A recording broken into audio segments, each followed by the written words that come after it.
Hello, and welcome to the Massachusetts Farm to Table podcast, where we explore the fields, kitchens, and stories that make the Massachusetts food scene so special.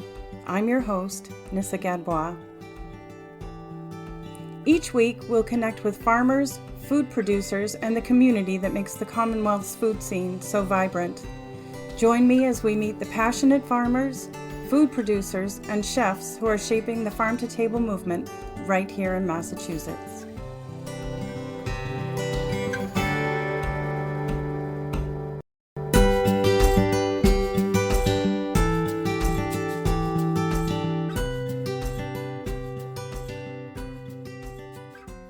Hello, and welcome back to episode 2 of the Massachusetts Farm to Table podcast. This week, I'm really pleased to have with me Sam Staebner from Whittier Farms in Sutton, Massachusetts. Sam and her family operate a diversified farm, including dairy, beef, and vegetables. Their farms are located in Sutton, Douglas, and Oxford. They offer wholesale, retail, and CSA. Whittier Farms is part of the Cabot Cooperative, and we talked a little bit about how that helped their family's farm during the pandemic. And also, we talked about how the pandemic changed their farm in a lot of ways for the better. She also offers some good advice to folks who are interested in becoming farmers. So stay tuned. It's going to be a great episode.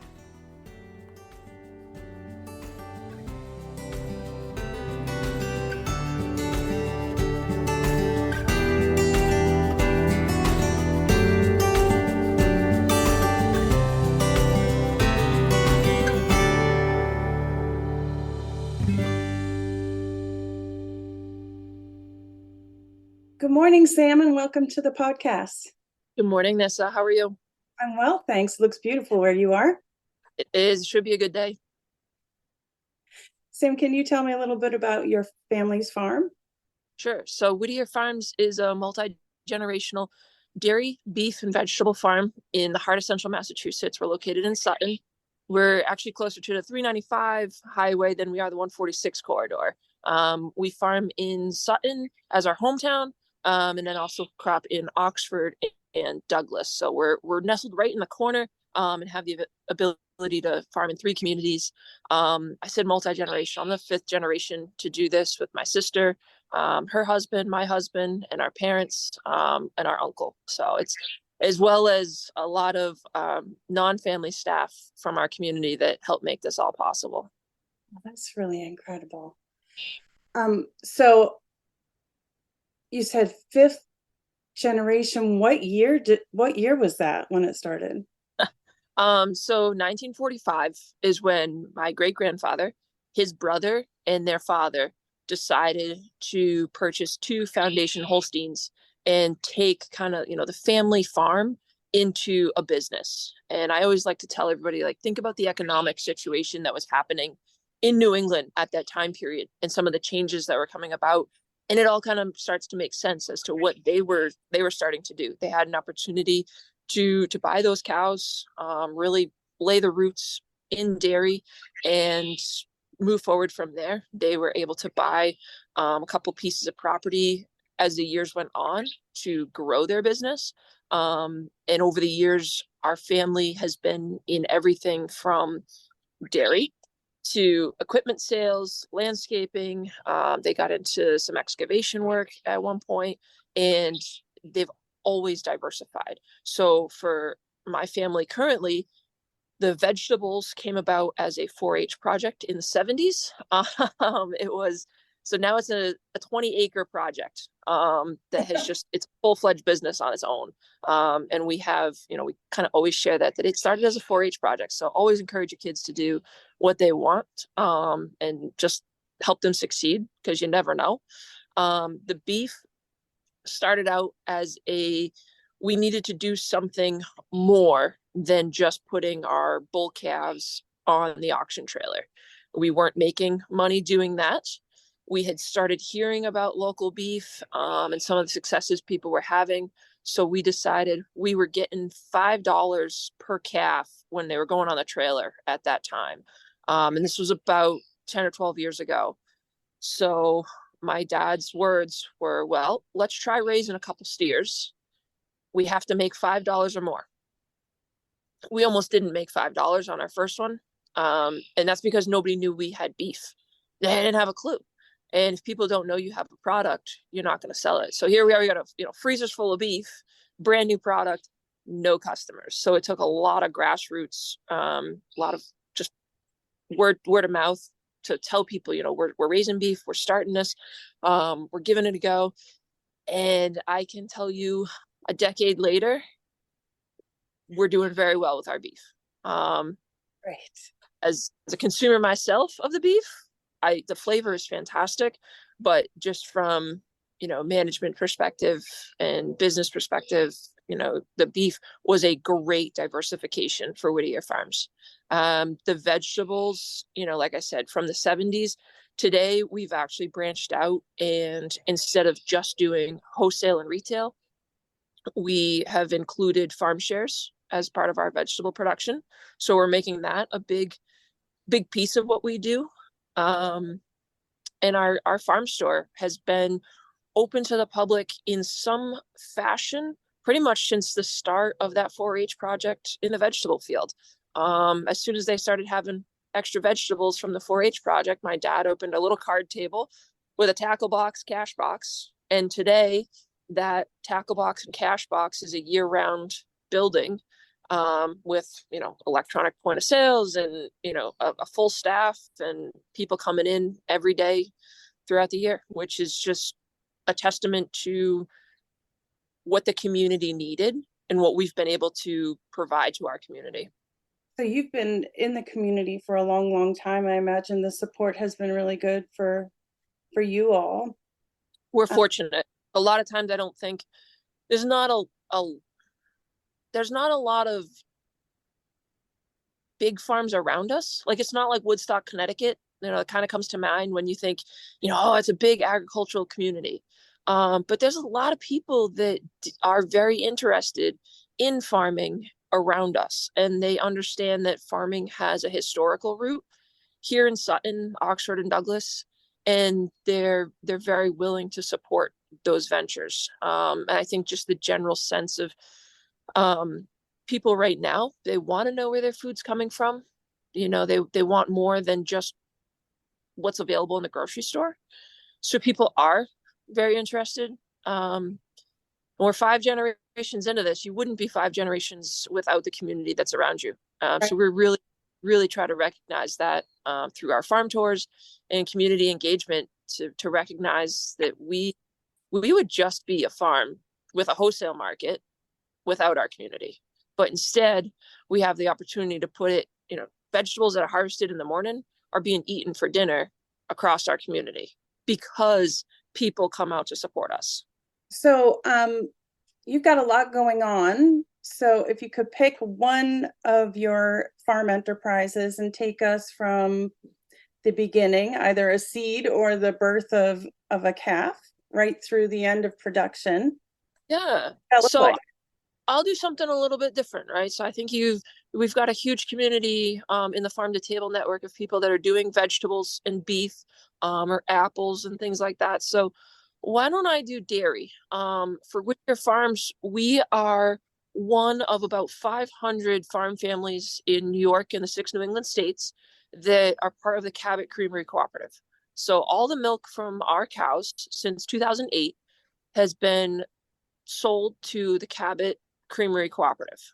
Another brand name is Agrimark. So Agrimark is kind of the farm name, the farm family's names, and then Cabot is kind of the consumer facing name that everybody's familiar with. Cabot cheese and butter, whipped cream, sour cream, cottage cheese. So for Whittier Farms, the process looks, we'll start at the beginning, right? So we do all of our breeding in-house. We're not relying on another farm for that aspect. We're breeding, birthing, and raising right here at our facility. So calves are born throughout the year. We don't do a seasonal calving. We have calves born throughout the year. Calves will be born. We have a separate calving facility located inside of our barns that we can provide mom and the calf with a clean and warm, especially, in the winter months, or cool in the summertime area, that's separate from all the other animals, and just very similar to humans, when you want a space that's safe and comfortable. Same thing for our calves. That's kind of where we are able to ensure optimal success for both mom and the calf.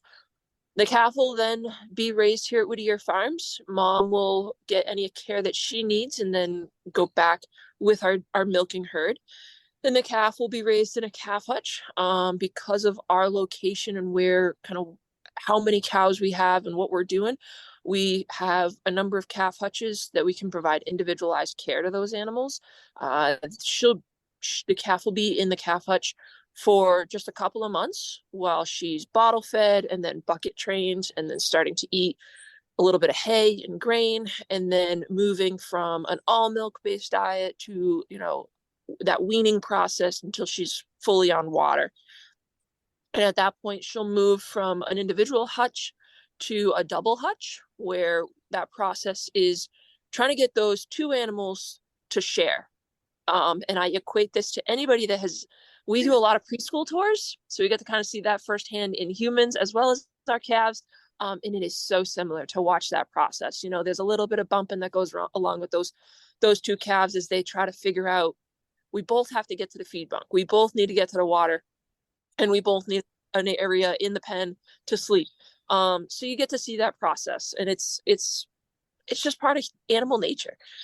And then from the calf hutch, that calf will begin her journey through our heifer barn. So a heifer is a female cow that has not had a calf yet, and we will raise our cows based on age and size through our barn. So she'll be grouped with animals in similar age and size as she goes into the barn and through this as she ages. And at about 2 years old, she will have her first calf herself. So the process kind of begins again. Once she has her first calf, she'll begin milking and join our dairy herd. So we'll go back right there to the milking animal. The milk, our cows are milked, the milking cows are in a barn. There's currently about 75 cows milking here at Whittier Farms. And in that barn, they are in free stalls, so they have the freedom of movement throughout the day to go to their stall, to go to water, to go to the feed bunk. Great ventilation. Actually, on a day like today, beautiful. In March, most of our cows will probably be in our south yard, just soaking up the sunshine. You get into 70, 80-degree weather in the summertime, and they're going to be kind of hiding out in the shaded spots in the barn because they can. They're not tied out to one of the stalls.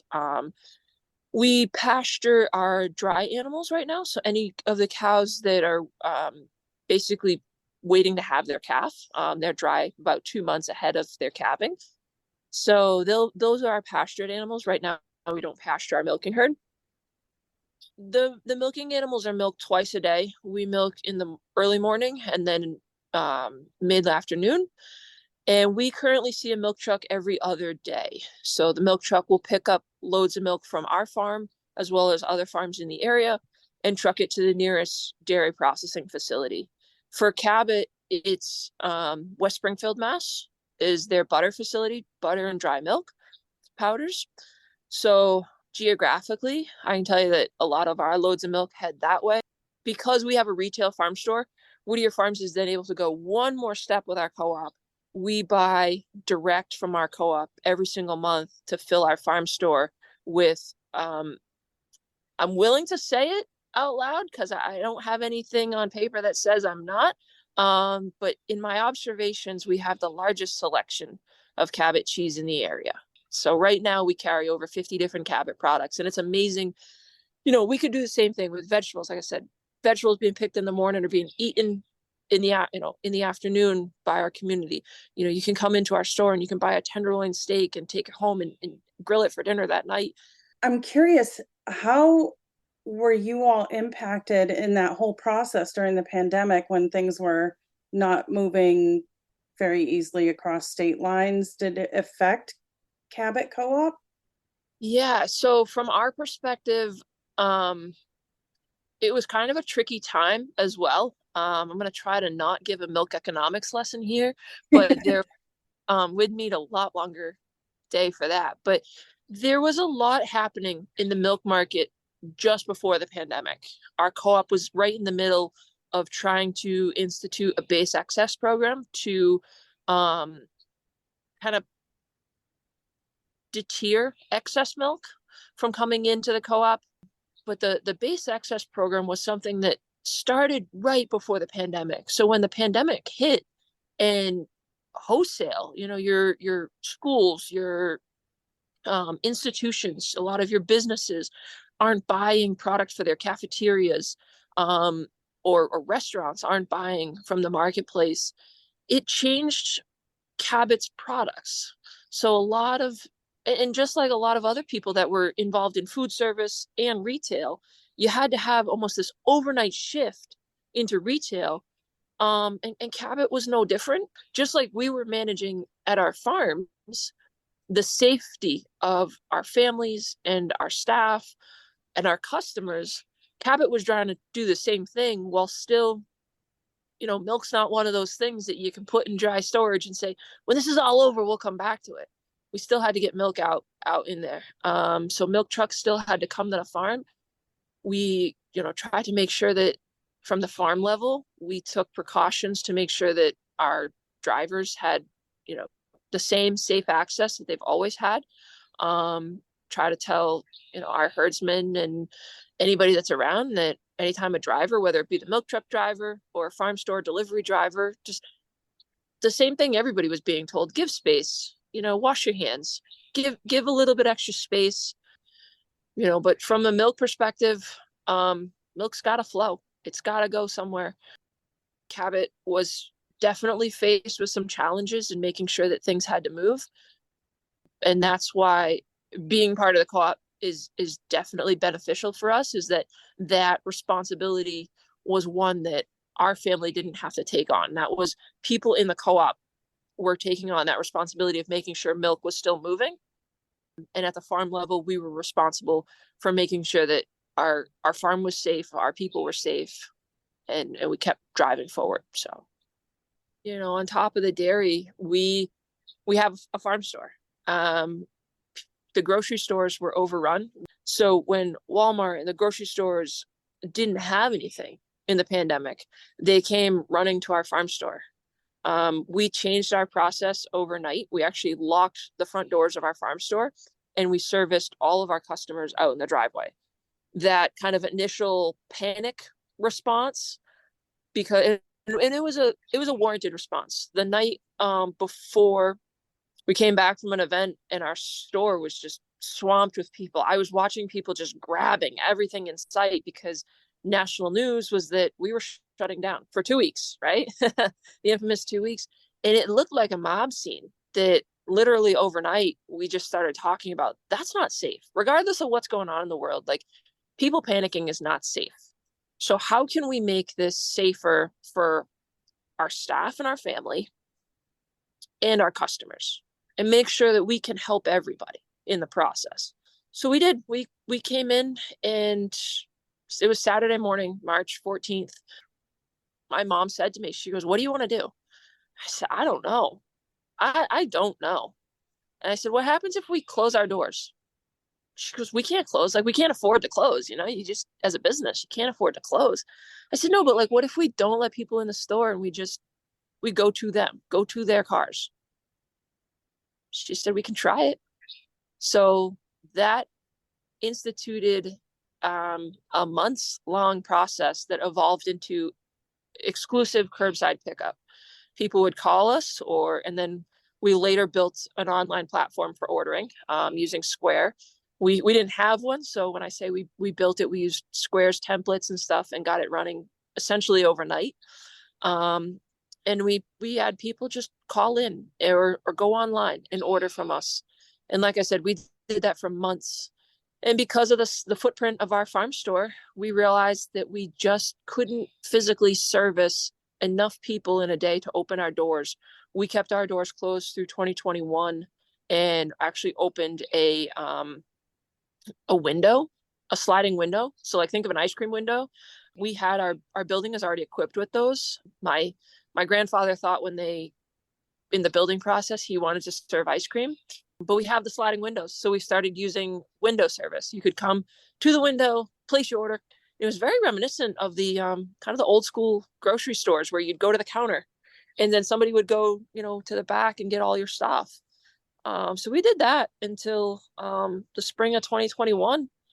And now we jump forward, to 2024, and our farm store the doors have been open for years now, and people are back in store. It's just like the world. We definitely see people moving forward and going about their life, but our farm store has changed because of the pandemic. We have changed. Most of our products in store have evolved.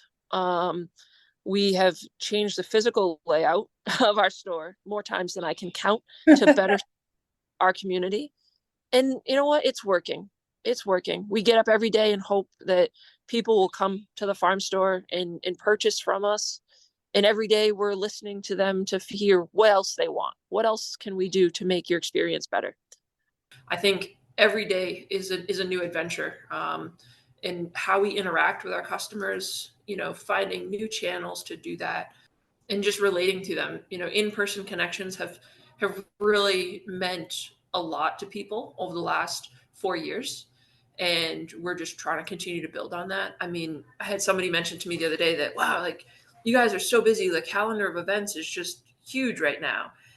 And I'm like, it's pretty comparable to years before the pandemic.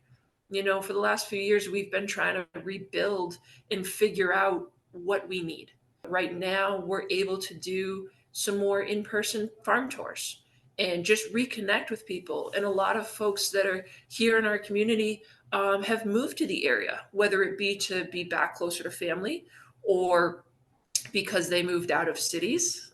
We've got a lot of people that were from the Metro West area and have decided to move outside that 495 beltway to be a little more space for a growing family, or because they don't have to commute anymore into the city. So they just wanted to change. So we have a lot of new people around us that want to know, well, why should I shop at Whittier's instead of going down to Walmart or Market Basket? So we're trying to show that to them.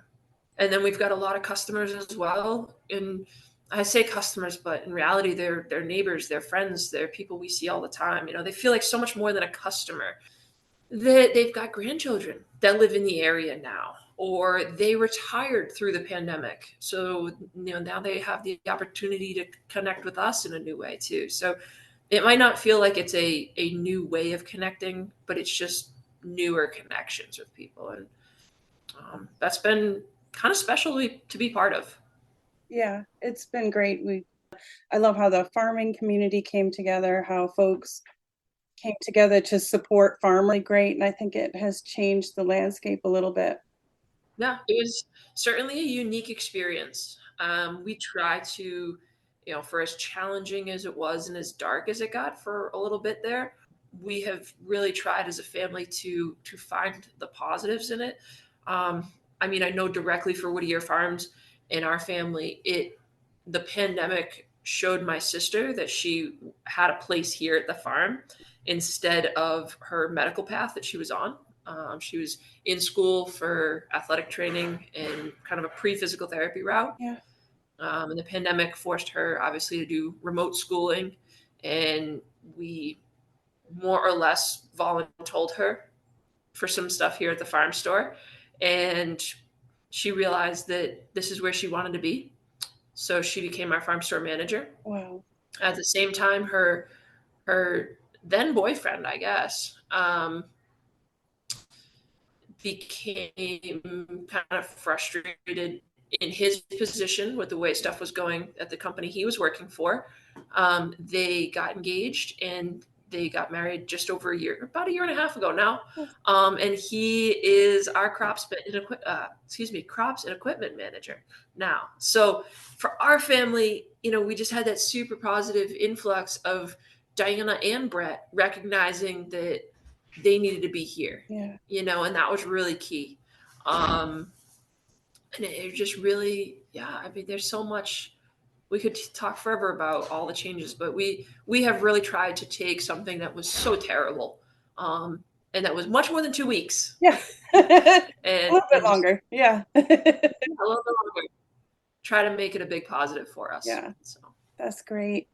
Um, so you mentioned, just sliding back to how your vegetable enterprise was sort of a 4-H thing. So what would yeah, you give for advice to young folks who want to get into farming? that is a great question. As somebody who was born and raised in farming, um, I guess I have kind of like a two-pronged approach, right? So as a fifth generation farmer, the best thing that my parents did was they didn't tell us we had to farm. They would ask us for help. And as kids, it's fun to help. They always had extra um, supplies that were real, but they were our size. So I think that made a huge difference in our life that we weren't forced into it. I personally played soccer my growing up, like right through college, and my parents were more than supportive of that. That they didn't sit there and say you have to do 4-H, you have to join this, you have to do that. It was I wanted to play soccer. So they said, okay. And a testament to my mother, who is a saint, she drove me up and down the East Coast so that I could play soccer, and washed all my muddy laundry from those Oh. glorious spring mud games. Um, and they did that 3 times over. My brother and my sister played.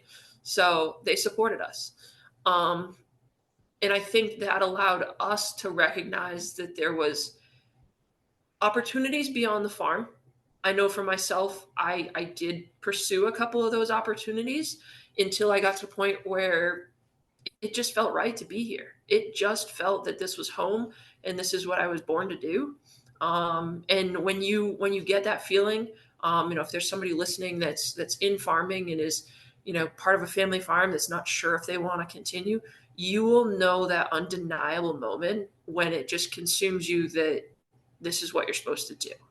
And I think for somebody that's not in farming, that is looking at this saying, wow, like generational farmers, they always have that opportunity. Not really. We have had to grow and change and adapt and transition so that I had a role, my sister had a role, her husband had a role, my husband has a role, and you don't just jump in. You have to wait for the right time.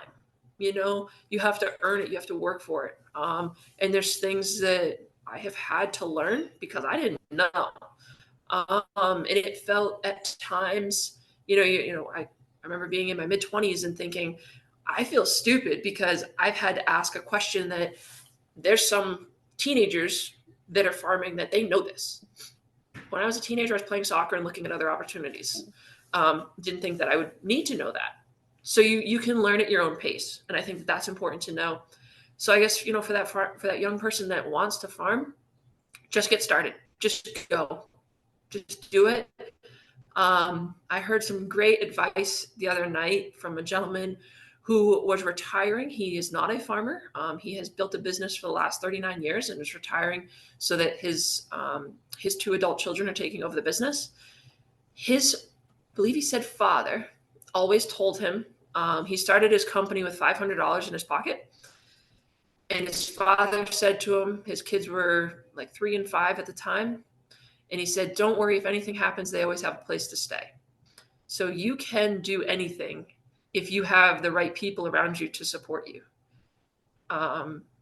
So just to hear that from a non-farmer, that he had family saying, go try it, do it. We've got your back, was important, and as the young farmers listening that wants to start, and we're saying young, but let's be honest, there's people out there that start farming when they retire from their other career, Right. that if they're listening to, just go try it, go do it. And I've found, because my husband and I don't come from farming families. Yeah.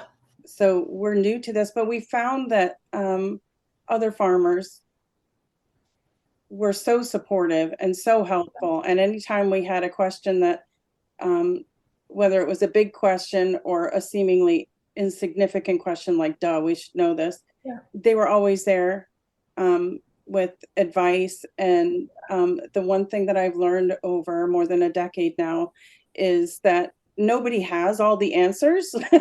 Nature's going to do what nature's going to do, and you just have to kind of feel your way a lot of the time too. I don't know how it works in other industries because I haven't been part of those other industries, but I know for farming that if you have a question and you find a farm that you can connect with, 9 times out of 10, that farmer's gonna just say, "Oh, okay, come here, I'll show you what I do." Yeah. And they're gonna show you their whole farm, because they recognize that farming is, you don't do it for yourself. If you're doing it for yourself, you're doing it wrong, I think. You gotta farm because you care about the land, you care about the animals, and you care about your community, right? Yep. And I think that that's where a lot of farmers, they do recognize that if I can help somebody else, and like you said, you and your husband are first generation farmers, and you didn't come from farm families. Well, even though we're fifth generation, at one point our first generation didn't either. Right. They started it out. Did they know that would be sitting here talking about the fifth generation? Probably not. Probably never even crossed their mind. So, and I've got a friend of ours in Western Mass. He's the 13th generation on his farm. You got to start somewhere, I guess. You have to start. All of us start somewhere, right? Start somewhere. Yeah. That's it. Yep. Okay. So last question. Here's a fun one. If you could invite 3 people, living or historical, to your farm for dinner, who would they be? I've thought about this because you did send this one over early. And I think I'd just invite my family. Yeah. But if we're just going to sit down for dinner, I'm happy just sitting down with my family. So Would it be? It sounds so stupid, but it's No, true. it's not.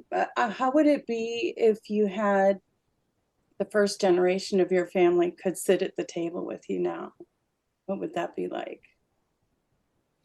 What would you say? That would be interesting. Yeah, that would be. What were you thinking? For a start. I guess it would be, yeah, okay, so let's look at that. Like if we were to sit down with the first generation of Whittier farms, there's a lot of questions. I was only in middle school when my grandfather died. So we've been without him here at the farm for a very long time. And there's a lot of questions because of that we haven't had the connection to our previous generations to ask. Yeah. Now we talked about the pandemic and trying to find the positive in that. And I give my parents so much credit because my grandfather died young. They were put in a position to kind of dig out and figure out how we moved on. And they did that. So I think for us sitting down with the previous generations would be a lot of, what were you thinking? What did this mean? What did that mean? Why did you do this? Because we haven't been able to figure that out. And there's a lot of things that we've just moved forward with. And there's a lot of, we've always kind of looked forward into how can we be sustainable from everything, sustainability from an environmental perspective, right? But for us, it's sustainability for family, for financial, sustainable equipment, sustainable facilities. Yeah. And we've always had to try to look forward because we didn't have a lot of time to look back and dwell on the past. Yeah. So if we could sit down with the first, second, third, even third generation, I think there would just be it would have to be a very long dinner, probably definitely 5 courses. Excellent. And you've got enough of a production that you could do whole 5 courses just from your own farm, probably. Yeah, we could. It'd be fun. They'd be super proud of you, I'm sure. Sam, thanks so much for coming on the podcast with me today. Sorry about all of our technical glitches, but I think we did okay. It happens. We adapt. Yeah. So. Thank you, Nissa, for giving us and the other farmers an opportunity and a way to share our stories, a way to connect with people. For anybody that's listening, just get out and connect. For the farmers that are listening, keep doing what you're doing, because you're doing the hard work. Thanks, Sam. Thank you. This episode of the Massachusetts Farm to Table podcast is brought to you by Renaissance Farms Permaculture and the shop at Renaissance Farms. Please visit them online, and while you're there, sign up for the weekly newsletter and get 15% off your next order from the shop. Each edition of the newsletter includes farm news, articles, recipes, and updates on upcoming classes, courses, workshops, and special events. Subscribers also receive exclusive subscriber-only discounts each week. Links are in the show notes. Thank you for joining us on another delicious journey through the Massachusetts Farm to Table podcast. If you enjoyed today's episode, be sure to subscribe, rate, and review us on your favorite podcast platform. And don't forget to follow us on social media and join our Facebook group where you can join the local Farm to Table movement. Links are in the show notes. If you have any questions, feedback, or suggestions for future guests, we'd love to hear from you. Please drop us a line at massachusettsfarmtotable@gmail.com. Until next time, remember to eat local, support your farmers, and keep the Farm to Table movement moving. Thanks for listening.